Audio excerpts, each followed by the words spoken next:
കേരളത്തിലെ കമ്മ്യൂണിസ്റ്റ് പാർട്ടിയുടെ അണികൾ താങ്കളുടെ വാക്കുകൾ വിശ്വസിക്കുന്നു എന്നാണ് അതിൻ്റെ അർത്ഥം. ഈ പാർട്ടിയുടെ ഭാവിയെക്കുറിച്ച് നിങ്ങൾ എന്താ വിചാരിക്കുന്നത്?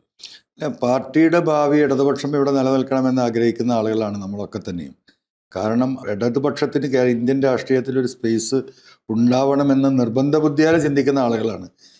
ഈ നാടിൻ്റെ നമ്മുടെ ജനാധിപത്യ മതേതര സംവിധാനം നിലനിൽക്കാനും സോഷ്യലിസ്റ്റ് സംവിധാനം പറ്റെ കൈവിട്ടു പോകാതിരിക്കാനും ഇടതുപക്ഷ സാന്നിധ്യം ആവശ്യമാണ്. ആ ഇടതുപക്ഷ സാന്നിധ്യവും ആ ബലവും നേരെ തിരിഞ്ഞതാണല്ലോ ഇവിടെ ഉണ്ടായ വിഷയം.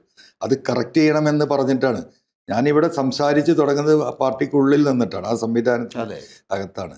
പക്ഷെ അതൊന്നും കേൾക്കാൻ ഒരാളും തയ്യാറായില്ല എന്ന് മാത്രമല്ല, ശബ്ദമുയർത്തുന്നവരെ മുഴുവൻ ശത്രുവായി കാണുകയും നിഷ്കാസനം ചെയ്യാനുള്ള വഴികൾ സ്വീകരിക്കുകയാണ് പിണറായി ചെയ്തത്.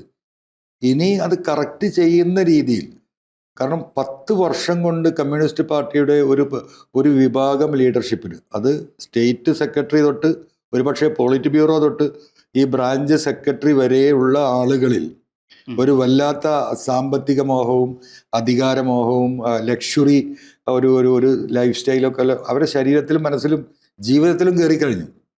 ഈ പാർട്ടിയെ തകർക്കാനുണ്ടായ കാരണം അതാണ്. അപ്പം അതിന് അത്തരത്തിലെ ആളുകളെ പ്രോത്സാഹിപ്പിക്കുകയും യഥാർത്ഥ കമ്മ്യൂണിസ്റ്റുകാരെ വാ തുറക്കാൻ അനുവദിക്കാതിരിക്കുകയും ചെയ്തതാണ് യഥാർത്ഥത്തിൽ പിണറായിസത്തിൻ്റെ ഒരു ഭാഗം.